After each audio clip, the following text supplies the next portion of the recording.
প্রচারে বেরিয়ে ফের বাধার মুখে অধীর রঞ্জন চৌধুরী। গো ব্যাক স্লোগানে উত্তপ্ত বহরমপুর, কড়া নিরাপত্তায় প্রচার। বহরমপুরে ফের নির্বাচনী প্রচারে বাধার মুখে পড়লেন কংগ্রেস নেতা অধীর রঞ্জন চৌধুরী।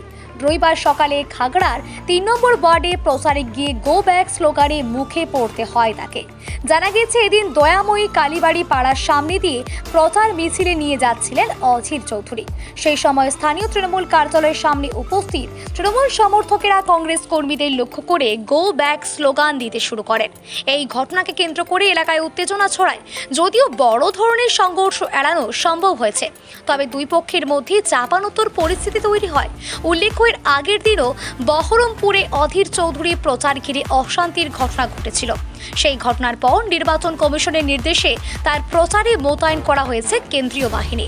রবিবারের মিছিলের সামনে ও পিছনে ছিল কেন্দ্রীয় বাহিনী এবং উচ্চপদস্থ প্রশাসনিক আধিকারিকরা। তাদের উপস্থিতিতেই পরিস্থিতি নিয়ন্ত্রণে রাখা সম্ভব হয় বলে প্রশাসন সূত্রে জানা গেছে।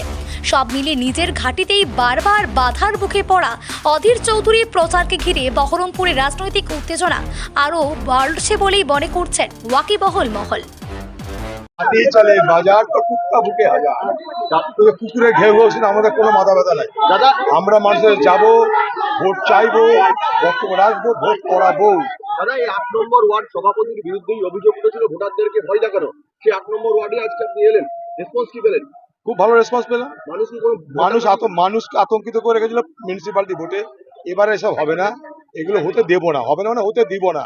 তাদের ইচ্ছা থাকতে পারে, তাদের ইচ্ছা পূরণ হতে আমরা দেবো না।